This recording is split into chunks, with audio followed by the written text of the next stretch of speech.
Cae Álvaro Uribe Vélez, pues compra magistrado en la Corte Suprema de Justicia, quien es los que le terminan dando la libertad en estos momentos colombianos y colombianas. Y el presidente de la República, Gustavo Petro, de manera tajante y contundente, empieza a derrotar a la extrema derecha en Colombia. Uno de ellos, en este caso, a Donald Trump, que le empieza a responder y le sigue cantando la tabla, diciéndole retirarse de la conversación con dialogantes es simplemente demostrar debilidad intelectual o sin razón. Ojo, mire lo que le dice Petro a estos miembros de los Estados Unidos que se retiraban cuando el presidente de la República empezaba a cantarles la tabla desde la ONU. En Estados Unidos hay un asalto a la razón. Ojo, Estados Unidos nació como un homenaje a la diosa razón, que es la misma diosa libertad. El presidente Petro, de manera contundente, señores, ha venido enfrentando de tú a Donald Trump. Esto no le gusta a la extrema derecha ni al uribismo en Colombia, porque ellos pretenden que siempre estemos arrodillados a los intereses gringos. ¿Para qué? Porque han sido los mismos que vean, le han soltado el buen billete, los buenos bultos para ellos mismos enriquecerse. O recordemos las denuncias que el presidente de la República hizo con el tema del glifosato. Supuestamente lo habían utilizado, pero esto no se utilizó y quedaron con miles y miles de litros. ¿Para qué? Pues para ellos venderlo de manera clandestina y empezar a sacar plática. Además, el presidente Petro viene realizando unas importantes victorias. La primera, en el Congreso de la República. Pues, ¿qué sucede? Decía el presidente, felicito a las comisiones económicas que hayan aprobado el presupuesto nacional por 547 billones. Como la solicitud nueva de recursos financieros disminuye a 10 billones de pesos, creo que lo más justo es no solicitar incrementos de impuestos sobre la gasolina y la cerveza. Espero que los productores de cerveza compren toda la materia prima de trigo y cebada de Colombia. Sabrá más rica. Y aquí hay dos puntos muy importantes sobre que la extrema derecha ha venido realizando campañas politiqueras. Primero, no sube la gasolina en Colombia. Ese incremento que venían especulando en las redes sociales, en los medios de comunicación, sobre que el galón iba a estar en 20.000 pesos, sobre la CPM iba a subir, que otra vez paro de transportadores, que esto, que aquello y lo demás, se les cae, señores, se les cae, porque la gasolina no subirá. Y también para todos aquellos amantes de la cerveza, y el presidente de la República les pide a los productores algo fundamental, que compren la materia prima, en este caso el trigo y la cebada de Colombia, para apoyar a los campesinos en el país, para apoyar a los productores pequeños, ya sean grandes, de nuestro territorio, porque recordemos que estos materiales principalmente los traen del exterior, ya que gracias a esos TLC que impuso el uribismo con los Estados Unidos, competir con los mercados internacionales en estas dos materias primas se hizo muy difícil, se hizo muy jodido, y en Colombia, que se sembraba a gran escala trigo y cebada, en pocas palabras, luego de esos TLC empezó a desaparecer. Pero como Petro ha venido quitando todas esas implementaciones uribistas, la cosa ha venido cambiando, y esto lo tiene que saber todo el pueblo colombiano. Y otra gran victoria, miren, la aprobación del proyecto de ley Más Plata para la U en el Senado. es un logro para toda la juventud en Colombia. Es el fruto de la lucha del movimiento estudiantil y de un gobierno que avanza por la educación como derecho para todos y todas. En este hilo cuentan qué es lo que pasa. En pocas palabras, señores, viene la aprobación de más plata para la universidad pública. Y así se celebraba en las instalaciones del Congreso de la República. No es un logro del gobierno, este no es un logro solamente del Congreso, este es un logro y un reconocimiento a la movilización juvenil y estudiantil colombiana que ha defendido en las calles con gallardía, con amor por la universidad pública, con amor por la educación como derecho, y es a ellas y a ellos, a quienes ya no nos acompañan, a quienes fueron agredidos por las armas del Estado, a quienes han desaparecido en esta justa lucha, a quienes debemos rendir todos los honores. Avanzamos, dimos un primer paso, llegaremos a la Cámara de Representantes con el mismo ímpetu, con el mismo honor, con la misma lealtad por la educación superior pública, y esperamos que en este tránsito en la Cámara sigamos celebrando, porque pública la recibimos, pública la queremos.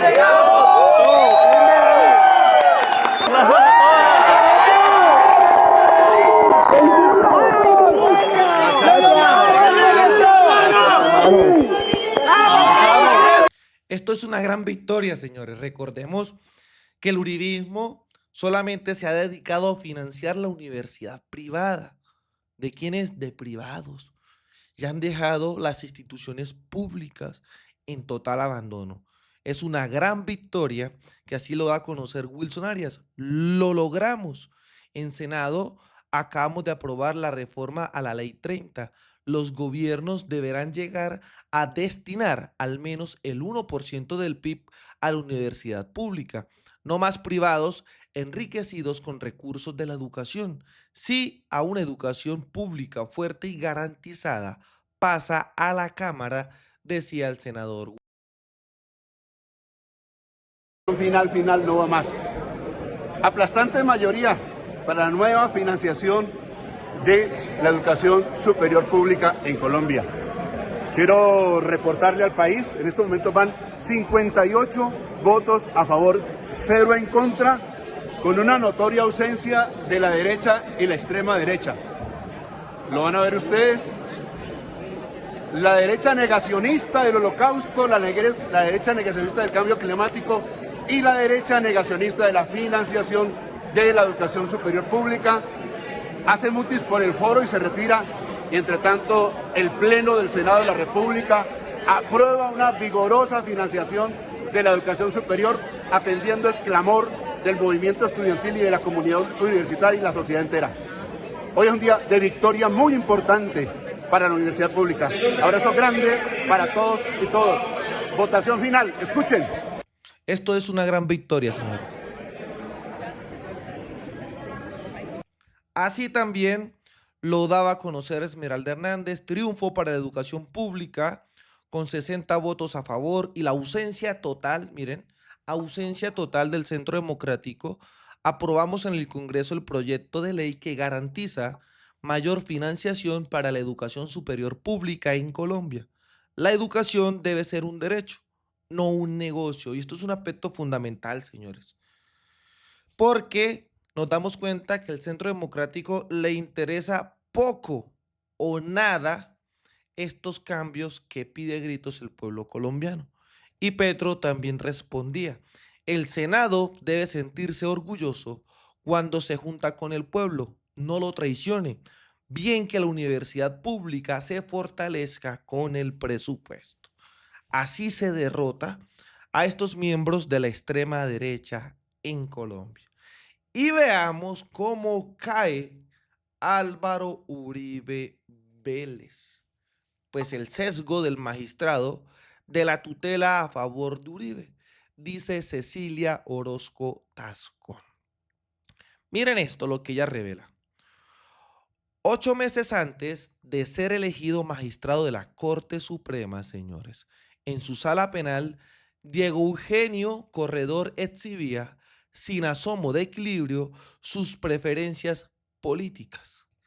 En un elocuente mensaje publicado en su cuenta de la red social X, decía: qué buena la intervención que acabamos de oír del señor presidente y sus ministros. Es un reto para todo el país encontrándose al mando de un gran equipo. Qué grande mi presidente Duque. En realidad, miren, esa posición del futuro togado corredor no era novedosa. Reiteraba su cercanía con la administración uribista del cuatrenio 2018-2022. A inicios de la misma, le había expresado sus efusivas felicitaciones al comentarista Juan Lozano por un escrito favorable a Duque y unas semanas más tarde aplaudió al propio presidente, enviándole su espaldarazo con mención a una cadena radial cercana al mandatario. Blue Radio, Iván Duque, muy bien, presidente. Corredor Beltrán dejó rastros de su fervor partidista por la dupla Uribe-Duque, desde la época de la campaña que llevaría a este último a la presidencia. Es así como, en octubre del 2017, reaccionó a uno de los discursos en el que el candidato elogiaba al recién fallecido Fabio Echeverry Correa, gran gurú de los gobiernos uribistas.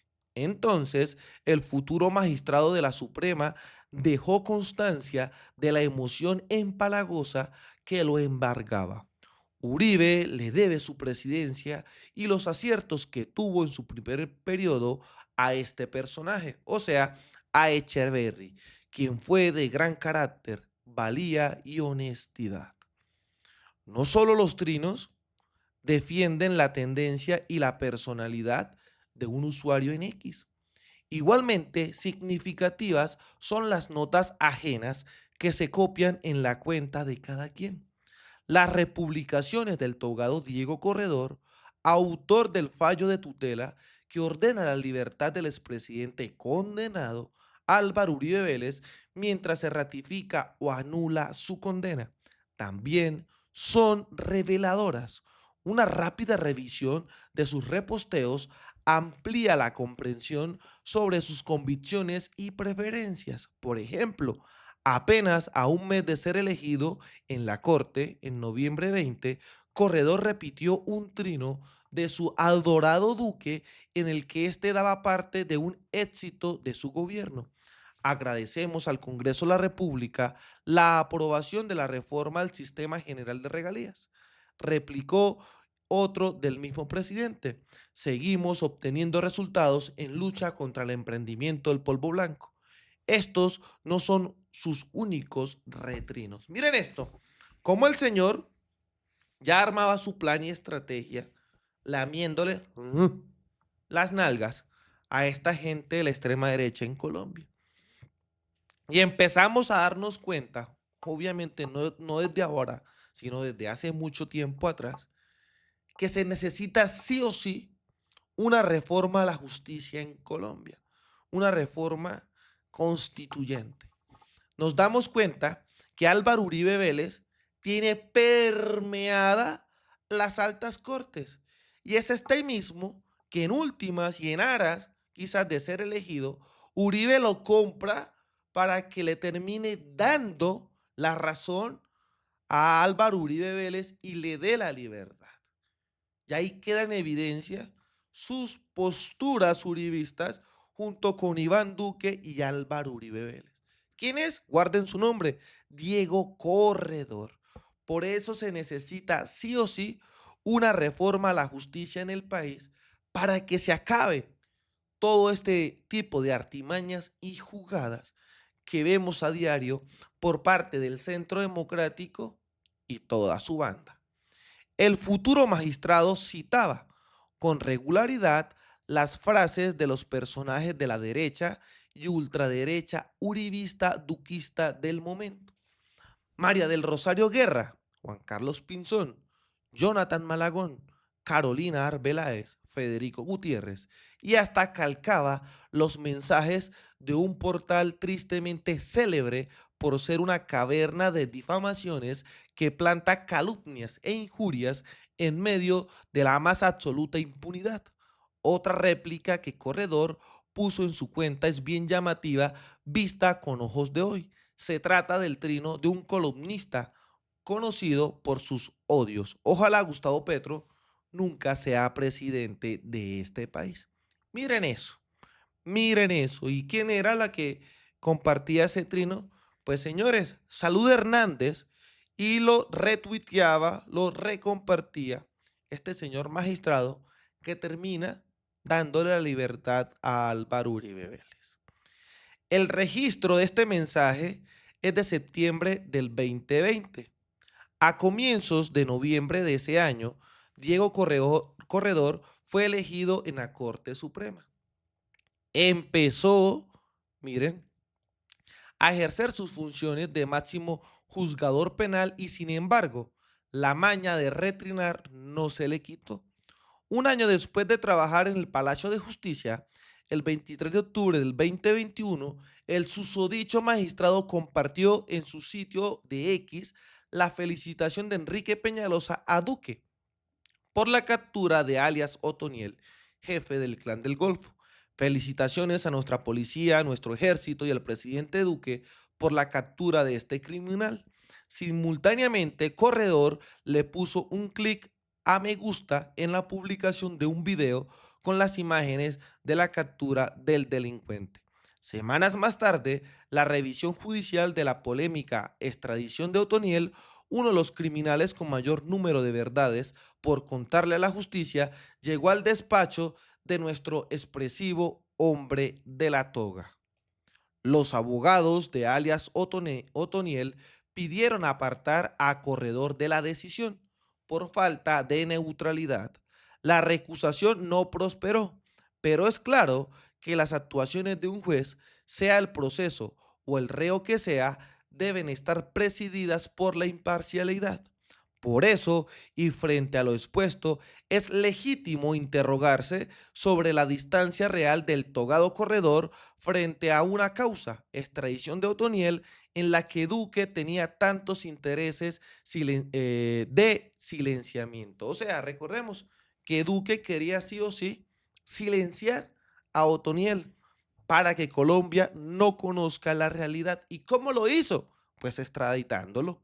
Con mayor razón, cualquier ciudadano debe preguntarse si este magistrado de amores políticos e ideológicos tan definidos solo aplicó sus conocimientos y posición jurídica cuando garantizó libertad del condenado Uribe mediante tutela, a pesar de que este mecanismo no debe utilizarse como vía alterna a sentencias y acciones judiciales, tal como lo han debatido las propias Cortes. Y desde luego, cabe la duda sobre la posibilidad de que sus argumentos se hayan mezclado con sus sentimientos, dándole gusto a su corazón uribista que lo habría impulsado a fallar como le agradaría a su gran mi presidente Duque.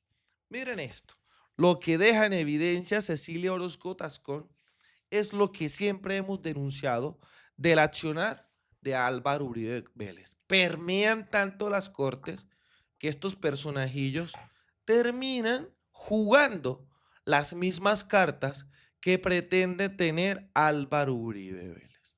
Y es el mismo Corredor que le da la libertad a Álvaro Uribe Vélez, cuando una acción de tutela no es lo que se debe utilizar ni definir para este tipo de mecanismos, ya sea como vía de sentencias y acciones judiciales. ¿Y qué es lo que hizo? Imagínense el billete y la plata que hubo de por medio para que este señor ejecutara todo su plan.